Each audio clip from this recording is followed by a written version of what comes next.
আসসালামু আলাইকুম। বাংলাদেশ থেকে এখন বৈধ ওয়ার্ক পারমিট ভিসায় কেউ ভিসা করলেও এই যে বিএমইটি নামক যে বিএমইটির ম্যান পাওয়ার ক্লিয়ারেন্স কার্ডটা যেটা দেওয়ার সেটা এখন দিচ্ছে না। না দেওয়ার পিছনের কারণ কেন দিচ্ছে না, ভালো করতে গিয়ে খারাপ হয়ে যাচ্ছে কিনা, হিতে বিপরীত হয়ে যাচ্ছে কিনা, এই জিনিসগুলো নিয়ে আমি আজকে কথা বলবো। আগে এভাবে এরকম কার্ড দিয়ে দিত, BMET man power clearance card. এখন আর ওইরকম কার্ড দেয় না, এখন ডিরেক্টলি অনলাইনেই অ্যাপ্রুভাল দিয়ে দেয়, অনলাইন থেকে প্রিন্ট করে নিয়ে নেওয়া যায়। মানে ডিজিটাল হয়েছে, দেশ ডিজিটাল হয়েছে, যুগ ডিজিটাল হয়েছে। কর্মীদের সুবিধার জন্য এই কাজগুলো করতে গিয়ে এখন কর্মীদের আরও ভোগান্তিতে ফেলে দেওয়া হচ্ছে। এখন যারা বিএমইটির কর্তাবিন্দু আছেন, আপনারা কর্মীদের সুবিধার জন্য নতুন নতুন আইন করতেছেন যেন কর্মীরা বিদেশে গিয়ে যেন প্রতারিত না হয়। এখন আসি বিএমইটি ক্লিয়ারেন্স কার্ডটা কেন করে। এই বিএমইটি ক্লিয়ারেন্স কার্ডটা করলে এখন তো ডিজিটাল হয়ে গেছে, এখন এরকম কার্ড দিচ্ছে না। কেউ আবার দেখে বিভ্রান্ত হয়েন না যে এটা আমি ভিডিওতে এটা দেখাচ্ছি, এটা কেন দিচ্ছে না। এখন অনলাইনে দিয়ে দেয়, ওটা প্রিন্ট করলে হয়ে যায়।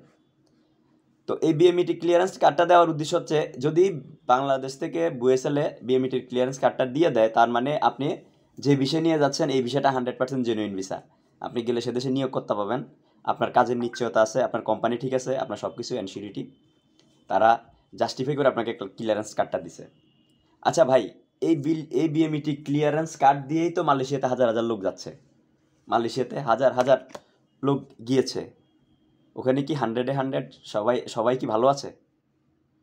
তো তাহলে এই বিএমইটি ক্লিয়ারেন্স কার্ডটা তাহলে কি দেওয়া বন্ধ করে দিবে? যেহেতু বিএমইটি ক্লিয়ারেন্স কার্ড দেওয়ার পরেও লোকজন গিয়ে প্রতারিত হচ্ছে, কাজ পাচ্ছে না, বা নাম সর্বস্ব কোম্পানিতে যাচ্ছে, তাহলে কি এটা দেওয়া বন্ধ করে দিবে? না, অথরিটি এটা দেওয়া বন্ধ করে দেওয়া উচিত হবে না, দিবে ঠিক আছে। কিন্তু এখন ভিসা হয়ে যাওয়ার পরে ওনারা কার্ড দিচ্ছে না। কার্ড দিচ্ছে না তার মানে এই না যে মানুষের লাখ লাখ টাকা খরচ করে যেখানে ওয়ার্ক পারমিট এনে ভিসা করতেছে, ভিসা করে যেখানে আপনার বিদেশের দেশগুলো যারা নিয়োগকর্তা দেশগুলা, নিয়োগকারী দেশগুলো, নিয়োগকারী প্রতিষ্ঠানগুলো তারা ভিসা দিয়ে দিচ্ছে, সেখানে আমরা ম্যান পাওয়ার কার্ডের নামে আমরা মানে জাস্টিফাই করার নামে আমরা সেখানে দেরি করাচ্ছি এবং লোকজনগুলোকে ভোগান্তিতে ফেলে দিচ্ছি। ভাই, ভিসা হয়ে যাওয়ার পরে ধরেন ইউরোপের একটা দেশ রোমানিয়া ভিসা দিয়ে দিছে, তাদের গভর্নমেন্ট ভিসা দিয়ে দিছে, সেখানে আমাদের দেশে ম্যান পাওয়ারের জন্য লোকগুলো যেতে পারতেছে না, তারা ভিসা দিয়ে দিছে যে হ্যাঁ তোমরা আসো, আমরা তোমাদেরকে ভিসা দিলাম, যাদেরকে দিলাম, যে কয়টা লোককে আমরা ভিসা দিলাম, তোমরা আমাদের দেশে কাজের জন্য আসো। তাহলে আমাদের দেশে জাস্টিফাই করার নামে তাদেরকে এখন যেতে দিচ্ছে না। শুধু রোমানিয়া না, বিশ্বের বিভিন্ন দেশের থেকে বৈধ ওয়ার্ক পারমিট ভিসা আসার পরে তাদেরকে যেতে দিচ্ছে না। তো এখানে যেতে দিচ্ছে না, বিএমইটিতে যারা বিএমইটি ক্লিয়ারেন্স কার্ড করতেছে না বা যারা এটা আটকাই দিছে, তাদের কোনো দোষ আমি দেখতেছি না। তাদের জায়গা থেকে তাদের দায়িত্বটা তারা ভালোভাবে পালন করতেছেন। কিন্তু আইন এমন হওয়া উচিত আসলে যে আইনের কারণে অভিবাসী শ্রমিকরা উপকৃত হবে, সেই আইনটাই আপনারা করতেছেন বা আপনারা সেটা সর্বোচ্চ চেষ্টা করতেছেন লাগাম টেনে ধরার জন্য। কিন্তু এমন আইন করতে গিয়ে অভিবাসী অভিবাসী কর্মীদের আপনারা উপকার করতে গিয়ে ক্ষতির কারণ হয়ে দাঁড়িয়েছেন। এখন আপনারা আমরাও অসহায়, আমরা আসলে বলতে পারি না, বলতে পারবো না।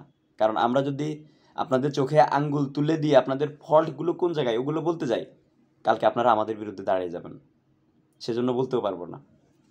শুধু একটা কথা বলবো, যারা এই কাজগুলো করতেছেন, আপনারা যাদের ভিসা হয়ে গেছে আল্লাহ বাস্তে ওদেরকে ভিসা আপনারা বিএমইটি ক্লিয়ারেন্স কার্ড করে দেন। একটা ম্যান পাওয়ার কার্ড করতে আপনার 10,000, 12,000, 6,000 টাকা খরচ হয়, কিন্তু আদতে তো সরকারি তো আর খরচ এত না, খরচ আরও কম। কোন কোন টেবিলে কোথায় কোথায় দিয়ে এই টাকাটা বেড়ে যায় সেটা আর আমি বলতে গেলাম না, এগুলো ওপেন সিক্রেট, আমি বলে আমি অপরাধী হতে পারবো না। এখন আপনারা যে বিএমইটি ক্লিয়ারেন্স কার্ড দিচ্ছেন না, সাপোজ পূর্ব ইউরোপের দেশগুলো বা অন্যান্য দেশগুলো, এই লোকগুলো কি যাচ্ছে না? অবশ্যই চলে যাচ্ছে। ভিসার মেয়াদ যখন যখন কমে আসতেছে তখন তারা এয়ারপোর্ট কন্ট্যাক্ট করে বা বিভিন্নভাবে তারা চলে যাচ্ছে। এখন হ্যাঁ, আপনারা বলতেছেন যে এয়ারপোর্ট কন্ট্যাক্ট করে কিভাবে যাবে? আমরা তো এয়ারপোর্টে অভিযান অভিযান চালিয়ে লোকদেরকে ধরতেছি যারা বিএমইটি ক্লিয়ারেন্স কার্ড না করে বিদেশে যাচ্ছে।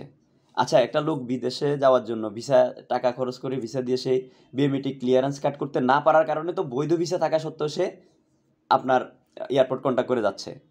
আইনের কারণে সে কিন্তু অবৈধ, কারণ নিয়ম হচ্ছে যে একটা লোকের বৈধ কাজের ভিসা হইলে সে যদি বিএমইটি ক্লিয়ারেন্স কার্ড করে না যায় তাহলে সে অবৈধ। এটা হচ্ছে ইয়ের কারণে, আপনার আইনের কারণে, কিন্তু আসলে সে কি সত্যিকারের অপরাধী?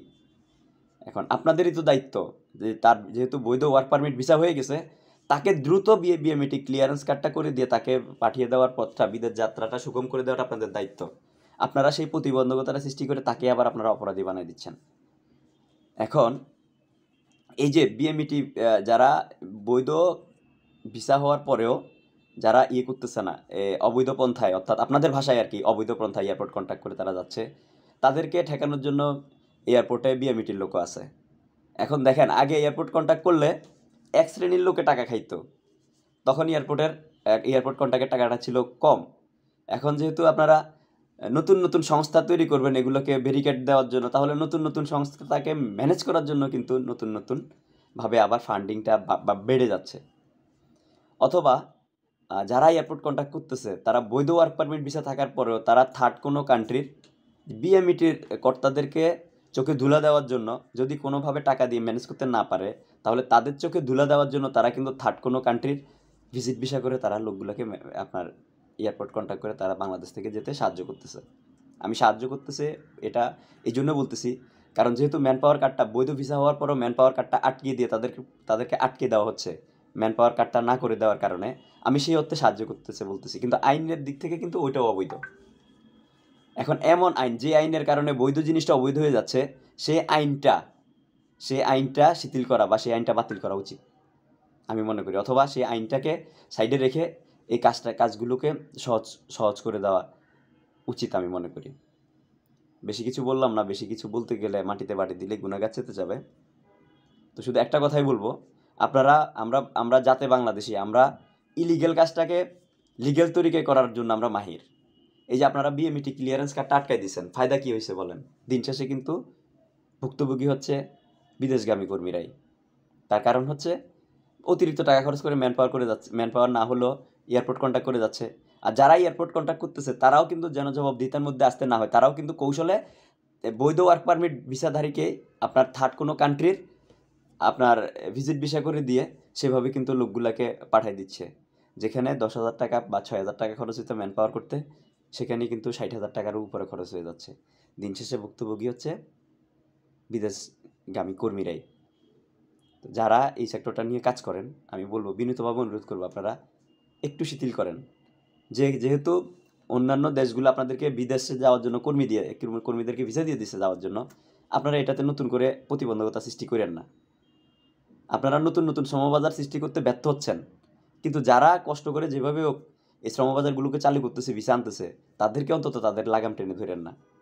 আর আরেকটা জিনিস হচ্ছে, এই যে অনেকেই বলেন দালাল, যে ম্যান পাওয়ার সেক্টরে রিক্রুটিং এজেন্সির বাইরে যারা কাজ করে তারা দালাল। এই দালালদেরকে সৃষ্টি করছে কারা এদেরকে জিআই রাখছে? মালয়েশিয়াতে 80,000 টাকায় কর্মী নিতে হবে, সরকার নির্ধারণ করে দিছে, সেখানে 6 লক্ষ টাকায় লোক কর্মী যাচ্ছে। তো এখানে যারা মধ্যস্বত্বভোগী দালাল তারা কত টাকা পাচ্ছে?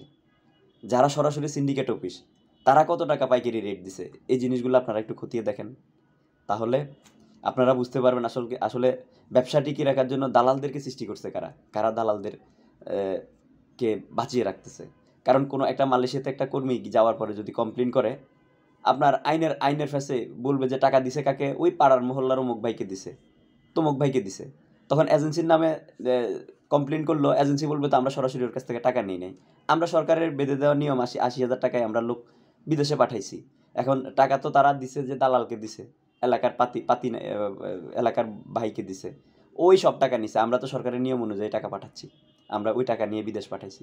তো দেখেন, তাহলে ব্যবসায়ীরা, এজেন্সিগুলো তাদের সুবিধার জন্য, আইন থেকে বাঁচার জন্য কিন্তু তারা দালাল ব্যবস্থাপনাটাকে টিকিয়ে রাখতেছে। আপনি সরাসরি মালয়েশিয়ার জন্য কোনো এজেন্সিতে যান, তারা বলবে যে আমাদের কোটা নাই, ডিরেক্টলি এটা বলবে। মানে তারাও চায় আপনি ঘুরে আসেন, ভাইয়া হয়ে আসেন, সরাসরি তাদের সাথে লেনদেন না করেন। আর তাদের সাথে সরাসরি লেনদেন করলেও তারা আপনাকে সরকার নির্ধারিত 82,000 টাকা আপনাকে মালয়েশিয়া পাঠাবে না বা পাঠাইতে পারবে না, বা আপনি পাঠাবেন বললেও সেটা বলবে যে আমাদের কাছে কোটা নেই, আপনি পাসপোর্ট জমা দিয়ে যান।